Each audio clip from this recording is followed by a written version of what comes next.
കഴിഞ്ഞ ദിവസം ജി സുരേഷ് കുമാർ എന്ന നിർമ്മാതാവ് പറഞ്ഞ വാക്കുകൾ കേട്ട് നിങ്ങൾ ഞെട്ടിയോ?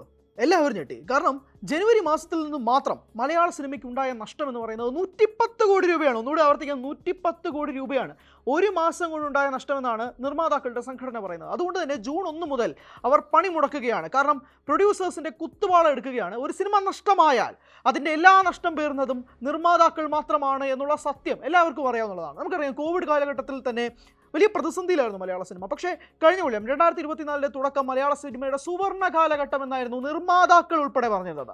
പക്ഷേ കാര്യങ്ങൾ വീണ്ടും കൈവിട്ട് പോവുകയാണ് എന്നുള്ളതാണ് കഴിഞ്ഞ ദിവസത്തെ നിർമ്മാതാക്കളുടെ സംഘടന നടത്തിയ പത്രസമ്മേളനത്തിൽ നിന്നും കാര്യങ്ങൾ വ്യക്തമാകുന്നത്. 110 കോടി രൂപ ഒരു മാസം നിന്ന് നഷ്ടമുണ്ടാകുകയാണെങ്കിൽ നമ്മളതൊന്ന് ആലോചിക്കുക. കാരണം ജനുവരി മാസത്തിൽ തന്നെ ഏറ്റവും പ്രധാനപ്പെട്ട സിനിമകൾ എന്ന് പറയുന്നത് ടൊവിനോ ചിത്രമായ ഐഡന്റിറ്റി, ആസിഫ് അലി ചിത്രമായ രേഖാ ചിത്രം, മമ്മൂട്ടി ചിത്രമായ Dominic and the ladies purse, ഈ തുടങ്ങിയ സിനിമകളായിരുന്നു ഏറ്റവും കൂടുതൽ ഒരു പ്രേക്ഷകർ ഉറ്റുനോക്കിയിരുന്ന സിനിമകൾ എന്ന് പറയുന്നത്. പക്ഷേ അതുമാത്രമല്ലല്ലോ ഇൻഡസ്ട്രിയിൽ നിന്ന് വന്ന സിനിമകൾ. കഴിഞ്ഞ മാസം വന്ന സിനിമകളുടെ കണക്കുകൾ എടുത്ത് നോക്കിക്കഴിഞ്ഞാൽ ഭീകരമായ ഞെട്ടലാണെന്ന് പറയേണ്ടി വരും. കാരണം തിയേറ്ററുകളിൽ എത്ര ബഡ്ജറ്റിലാണോ ആ സിനിമ ഇറക്കുന്നത് അതിൻ്റെ 1% അല്ലെങ്കിൽ 2%, പോട്ടെ ഒരു 10% തിയേറ്ററിൽ നിന്ന് മാത്രമായി ഷെയർ കിട്ടുന്നില്ല എന്നുള്ള ഞെട്ടിപ്പിക്കുന്ന കണക്കാണ് കഴിഞ്ഞ ദിവസം പുറത്തു വന്നത്. നമുക്കറിയാം, ഒരു ഇൻഡസ്ട്രിയുടെ സിനിമ റേഷ്യോ, ഒരു 240 സിനിമകൾ റിലീസാവുകയാണെങ്കിൽ ഒരു വർഷം റിലീസാവുന്ന സിനിമകളിൽ ഒരു 24 ഏറിയാൽ ഒരു 20 സിനിമകളോ മാത്രമാണ് ഹിറ്റാവുന്നത്. ഇത് പലപ്പോഴായി സിനിമ ഇൻഡസ്ട്രിയിൽ ഉണ്ടാവുന്ന കാര്യമാണ്. പക്ഷേ നഷ്ടത്തിൻ്റെ ഭീകരമായ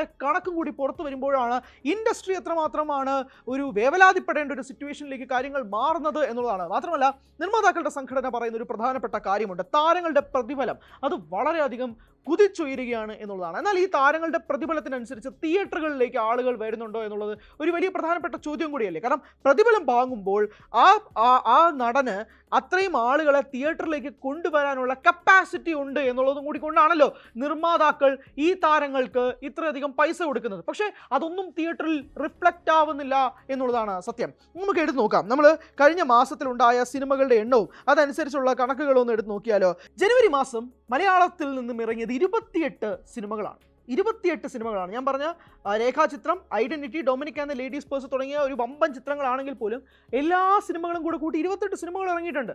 അതിൽ പുതുമുഖ താരങ്ങളുണ്ട്, അത്യാവശ്യം ആളുകൾക്ക് അറിയുന്ന താരങ്ങളുണ്ട്, ഒരു ബിഗ് ബഡ്ജറ്റ് മെഗാ സ്റ്റാറുകളുമുണ്ട്. പക്ഷേ ഈ 28 സിനിമകളുടെ റേഷ്യോകൾ ഒന്ന് എടുത്ത് നോക്കുമ്പോൾ ഒരൊറ്റ ഹിറ്റ് ചിത്രമാണ്, അത് രേഖാചിത്രമാണ്. ബാക്കിയുള്ള ഒരു ചിത്രം പോലും ഹിറ്റായിട്ടില്ല എന്നുള്ളതാണ് കണക്കുകൾ സൂചിപ്പിക്കുന്നത്. നമുക്ക് കണക്കുകളിലേക്ക് തന്നെ പോകാം. ജനുവരി 2 റിലീസ് ചെയ്ത ചിത്രമാണ് ഐഡന്റിറ്റി. ഐഡന്റിറ്റിയുടെ ബഡ്ജറ്റ് 30 കോടി രൂപയാണ്. പക്ഷേ അതിൽ നിന്നും കിട്ടിയ ഷെയറോ 3.5 കോടി രൂപ മാത്രമാണ്. അതായത് ഏകദേശം 10% മാത്രമാണ്. ബഡ്ജറ്റിന് എത്രയാണോ ആ ഒരു 10% മാത്രമാണ് തിയേറ്റർ ഷെയറിൽ നിന്നും കൊണ്ടുവരാൻ സാധിച്ചത് എന്നുള്ളതാണ് നോക്കേണ്ടത്. ഇതിൽ ഏറ്റവും ഭേദപ്പെട്ട ഒരു രീതിയിൽ നിന്ന് നമുക്ക് സൂചിപ്പിക്കാൻ പറ്റുന്നത് രേഖാചിത്രം എന്ന സിനിമയാണ്. 8.56 കോടി രൂപയാണ് ആ ചിത്രത്തിൻ്റെ ബഡ്ജറ്റെങ്കിൽ അതിൻ്റെ ഷെയർ 12.5 കോടി രൂപയാണ് എന്നുള്ളതാണ്. അതാണ് ബഡ്ജറ്റിന് മേലെ തിയേറ്റർ ഷെയറിൽ നിന്നും കിട്ടിയ ഒരേ ഒരു സിനിമ. അതുകൊണ്ടാണ് അതിന് മാത്രമായിട്ടൊരു ഹിറ്റ് സിനിമ എന്ന് പറയേണ്ടത്. ബാക്കി എത്രയോ സിനിമകൾ റിലീസായെങ്കിൽ പോലും അതൊന്നും തന്നെ തിയേറ്ററിൽ വർക്കായില്ല എന്നുള്ളതാണ്. എന്ന് സ്വന്തം പുണ്യാളൻ എന്ന അർജുൻ അശോകൻ, ബാലു വർഗീസ് ചിത്രത്തിന് 8.7 കോടി രൂപയാണ് ബഡ്ജറ്റെങ്കിൽ അതിൻ്റെ ഷെയർ എന്ന് പറയുന്നത് 1 കോടി രൂപ മാത്രമാണ്. പ്രാവിൻകൂട് ഷാപ്പ്, ബേസിൽ ജോസഫ്, സൗബിൻ ഷാഹിർ, ചെമ്പൻ വിനോദ് ജോസ്, ഇങ്ങനെ വലിയ താരനിര ഉണ്ടായിരുന്ന ചിത്രത്തിൻ്റെ ബഡ്ജറ്റ് 18 കോടി രൂപയാണെങ്കിൽ കിട്ടിയ ഷെയർ വരും 4 കോടി രൂപ മാത്രമാണ്. ഇങ്ങനെ ഭീകരമായ കണക്കുകൾ മലയാളം ഇൻഡസ്ട്രിയിൽ നിൽക്കുമ്പോൾ ഇതെല്ലാം ബാധിക്കപ്പെടുന്നത് ഒരു പ്രൊഡ്യൂസർ മാത്രമാണ്. അതുകൊണ്ട് തന്നെയാണ് നിർമ്മാതാക്കളുടെ സംഘടന കൃത്യമായ കാര്യം പറയുന്നത്. ഞങ്ങൾക്ക് ജീവിക്കാൻ പറ്റുന്നില്ല, ഞങ്ങൾക്ക് നിലനിൽക്കാൻ പറ്റുന്നില്ല. അതുകൊണ്ട് തന്നെ ജൂൺ 1 മുതൽ ഞങ്ങൾ പണി മുടക്കുകയാണ്. സിനിമകൾ എടുക്കാൻ ഒരു തരത്തിലും വകുപ്പില്ല. സിനിമ പരാജയപ്പെടുകയാണെങ്കിൽ പല നിർമ്മാതാക്കളും സിനിമാ കമ്പനികൾ പൂട്ടിയിട്ട് വിദേശത്ത് പോവുകയാണ്. പലരും ആത്മഹത്യയുടെ വക്കിലാണ്. നമ്മൾ എത്രയോ കണക്കുകൾ കണ്ടിട്ടുള്ളതാണ്. മുൻപും പല നിർമ്മാതാക്കളും ആത്മഹത്യ ചെയ്തുള്ള വാർത്തകൾ വരെ നമ്മുടെ മുന്നിലുണ്ട്. ആ ഒരു ഘട്ടത്തിൽ നിർമ്മാതാക്കളുടെ സംഘടന പറയുന്ന കാര്യം നമുക്ക് അങ്ങ് തള്ളിക്കളയാനൊന്നും പറ്റത്തില്ല. കാരണം അവരുടെ ആശങ്കകൾ അവർ മുന്നോട്ട് വരികയും ചെയ്യുന്നുണ്ട്. പക്ഷേ മറുപക്ഷത്തു നിന്നുണ്ടാകുന്ന ചോദ്യം, എന്തിനാണ് പിന്നെ ഇത്ര വലിയ ബഡ്ജറ്റ് കൊടുത്ത് ഇത്രയും അധികം റെമ്യൂണറേഷൻ കൊടുത്ത് താരങ്ങളെ നിങ്ങളുടെ സിനിമയിലേക്ക് കൊണ്ടുവരുന്നത്? നിങ്ങൾക്കത് താങ്ങാൻ പറ്റില്ലെങ്കിൽ ആ താരത്തിന് വേണ്ട എന്ന് വെച്ചൂടെ എന്നുള്ളതാണ് സമൂഹ മാധ്യമങ്ങളിൽ വരുന്ന മറ്റൊരു കമൻറ്റ് എന്നുള്ളതാണ്. പക്ഷേ അവിടെയാണ് മറ്റൊരു പ്രശ്നം. അതായത് നമ്മൾ ഈ വമ്പൻ താരങ്ങളെ കൊടുത്ത് ഇത്രയും വലിയ ബഡ്ജറ്റ് ഇറക്കുമ്പോൾ നമ്മൾ ഈ പുതുമുഖ താരങ്ങളുടെ കണക്കുകളിലേക്കും കൂടി വരണമല്ലോ. കാരണം പുതുമുഖ താരങ്ങൾ വരികയാണെങ്കിൽ ഇത്രയും നഷ്ടമുണ്ടാവില്ല എന്നുള്ളതാണ് കണക്കെങ്കിൽ ഞാൻ കുറച്ച് സിനിമകൾ പരിചയപ്പെടുത്തി തരാം. അവരാജൻ്റെ സ്വന്തം ഇണങ്ങത്തി എന്നുള്ള ചിത്രത്തിന് 45 ലക്ഷം രൂപയാണ് ബഡ്ജറ്റ്. അതിൽ നിന്നും കിട്ടിയ ഷെയർ എന്ന് പറയുന്നത് 1.5 ലക്ഷം രൂപയാണ്. അതാണ് മറ്റൊരു കണക്ക്.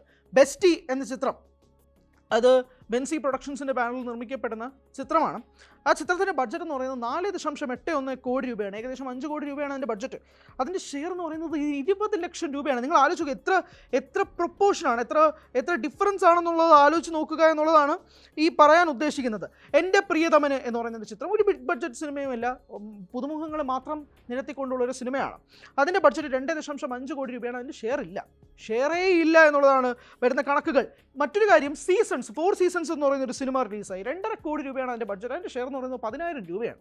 ഞാൻ പറയുന്നത്, ഒരു ഭാഗത്ത് നിങ്ങൾ എന്തുകൊണ്ട് താരങ്ങളെ ചൂസ് ചെയ്യുന്നു, പുതുമുഖ ആളുകളെ കൊണ്ടുവന്നൂടെ എന്ന് ചോദിക്കുമ്പോൾ, പുതുമുഖ താരങ്ങളുടെ, ഞാൻ ഈ പറഞ്ഞ സിനിമകളുടെയൊക്കെ തിയേറ്റർ ഷെയർ എന്ന് പറയുന്നത് 10,000 രൂപയും ചില സിനിമകളുടെ ഷെയർ ഒന്നും ലഭ്യം പോലുമല്ല.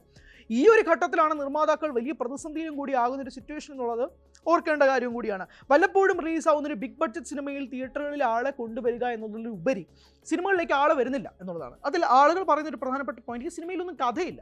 നമ്മളെ ആകർഷിക്കുന്ന തരത്തിൽ തിയേറ്ററുകളിലേക്ക് ആളെ കൊണ്ടുവരാൻ കഥയില്ല. നല്ല സിനിമകളാണെങ്കിൽ സിനിമകൾ വിജയിക്കുക തന്നെ ചെയ്യും എന്നുള്ളത് എത്രയോ ഉദാഹരണങ്ങൾ നമ്മുടെ മുന്നിലുണ്ട്. വമ്പൻ താരനിര ഒന്നും തന്നെ ഇല്ലാതെ നല്ല മികച്ച തിരക്കഥ കൊണ്ട് മാത്രം സിനിമയിൽ ആളെ കയറി എത്രയോ സിനിമകൾ നമ്മുടെ മുന്നിൽ തന്നെയുണ്ട്. അപ്പോൾ അതുകൊണ്ട് ഈ നിർമ്മാതാക്കളുടെ സംഘടന ഈ കാര്യങ്ങൾ പറയുമ്പോൾ നല്ല സിനിമകൾ തിരഞ്ഞെടുക്കുക, അതനുസരിച്ച് നിർമ്മിക്കുക, ഇത് മാത്രമാണ് മുന്നിലുള്ള ഓപ്ഷൻ എന്ന് പറയുന്നത്. പക്ഷേ ഏതാണ് നല്ല സിനിമ, ഏതാണ് മോശം സിനിമ എന്നുള്ളത് തിയേറ്ററിൽ റിലീസാകുമ്പോഴേ അറിയാൻ പറ്റുകയുള്ളൂ എന്നുള്ളത് മറ്റൊരു വസ്തുതയാണ്. അങ്ങനെ ആകെക്കൂട്ടത്തിൽ ഒരു പ്രതിസന്ധിയിൽ നിൽക്കുകയാണ് നിർമ്മാതാക്കളുടെ സംഘടന എന്ന് തന്നെ പറയേണ്ടി വരും. കാരണം ആ ഒരു ഘട്ടത്തിൽ താരങ്ങൾ പ്രതിഫലം കൂട്ടുന്നു, കുറയ്ക്കുന്നില്ല എന്നൊരു ഘട്ടത്തിലേക്ക് വലിയ ചർച്ചകളൊക്കെ തന്നെ മുന്നോട്ട് പോകുന്ന ഒരു ഘട്ടത്തിലും കൂടി നിലനിൽക്കുന്ന ഒരു സാഹചര്യത്തിൽ ഇതിൽ നിന്നും എങ്ങനെ കരകയറാൻ സാധിക്കും? കാരണം പണിമുടക്കിലേക്ക് കാര്യങ്ങൾ പോവുകയാണെങ്കിൽ സിനിമയുടെ ചിത്രീകരണം നിൽക്കുന്നത് ഈ വമ്പൻ താരങ്ങൾ മാത്രമല്ലല്ലോ ബാധിക്കുന്നത്. ഈ സിനിമയിലെ പിന്നിൽ പ്രവർത്തിക്കുന്ന ടെക്നീഷ്യൻസ് മുതൽ അന്നന്നത്തെ ദിവസങ്ങളിൽ വരുന്ന ജൂനിയർ ആർട്ടിസ്റ്റുകൾ എന്ന വിളിപ്പേരുള്ളവർക്ക് പോലും സിനിമ അത്രമേൽ പ്രധാനപ്പെട്ടതാണ്. അവരെല്ലാവരും ജീവിക്കുന്നത് അന്നന്നത്തെ